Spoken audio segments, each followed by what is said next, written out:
Okay, I'm just making sure we're looking at the chat here, and just a couple more things to wrap up here. So I want to give you an update on where we're at with SBOMs from NI.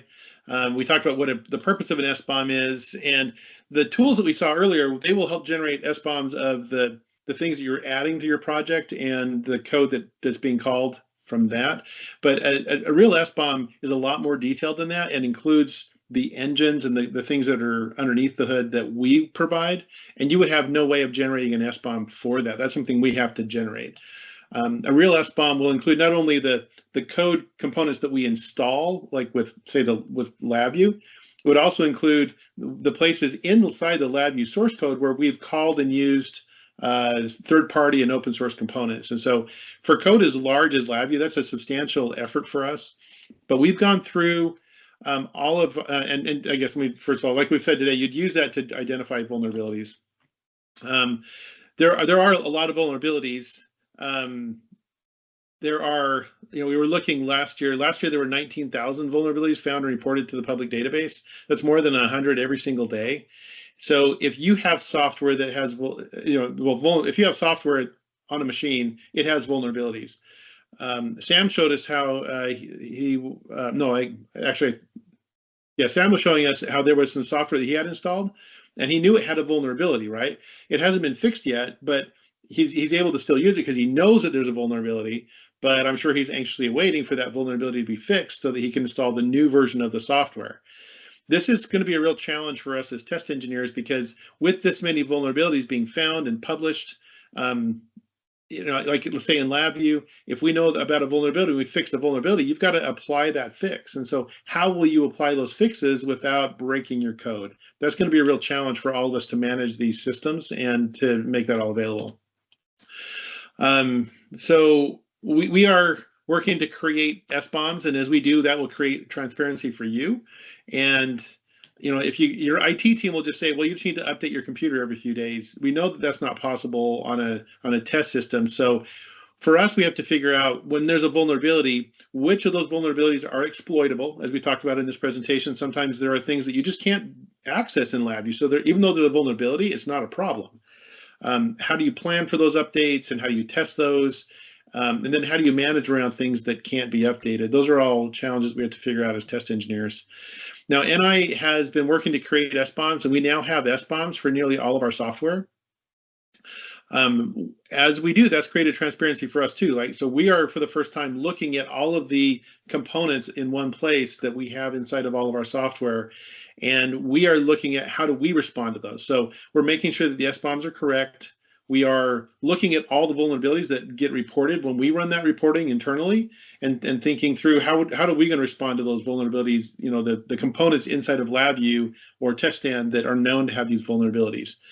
We're looking at the exploitability, and so we can document that, and that will help us to then prioritize and fix the most vulnerable vulnerabilities. Our R&D team really kind of needs some time to respond to those vulnerabilities before we publish those SBOMs more publicly. But if you are in a position where you need an SBOM right now to meet some of the requirements you have, then just reach out to me and we'll work out a way to share with the SBOMs that you need with you. But they're not on our website or anything at this time. Those are things that we're trying to figure out exactly the right way to share those. But for now, just start with me if you need those. I want to give you an update too on another tool that we've created for our NI Linux RT. For CompactRIO and PXI running real time. We have a compliance document for 800-171. This is a 100-page document that goes through and says, for each requirement of 800-171, here's how you meet it with CompactRIO. Now, it does require that you have a specific configuration applied. And so we've gone through and created this configuration, and we call this configuration a Secure Network Attached Controller. We're calling it SNAC. It's not a branded name or anything. It's just what we're calling this. And version 0.1 is available up on GitHub right now. By version 0.1, what we mean is it's actually not like fully supported by NI. And let me just bring this up quick. So this is where you can find this, and there's some documentation here. What it is a set of configuration and third-party packages and configurations that you go through. And if you do this manually, it will create a secure version of the CompactRIO or PXI real-time installation. There's also some scripts here that you could just run, and if you run those scripts, it will apply that configuration. Now, when you do this, it will change the behavior of your CompactRIO somewhat because it is trying to make it more secure, which means it makes it more locked down, and that's all documented in the documentation. And it has things like removing NI auth. So the way that you deploy your real-time code becomes a little bit trickier because you have to do it through SSH. So there are some things that change. So that is available now if you really need it. I'd recommend that you wait till we release version 1.0, which will be at the beginning of next year sometime. It will be based on some significant updates to the NI Linux real-time kernel that will make it more secure and easier to use once we get that done. So just remember, this whole thing is a journey. We're working on this together.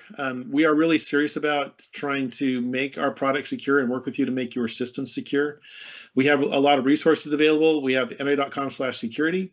You can email us at security@ni.com. We have our letters of volatility up. We have development guides, everything else. But if you run into any problems, we hope that you'll just reach out to us. And again, you can reach out to me. We have our forum, and all of these recordings today, I'm going to break these up into presentations and put them up on as individual posts on the security forum. You can go back and look at our previous presentations that have been made. There's some really good information there. And our next meeting for this group will be in March of next year. And so look for that. Again, in the meantime, if you have any questions, feel free to reach out to me and email me, and I'm happy to help you out.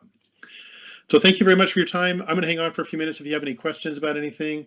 I'm going to stop the recording.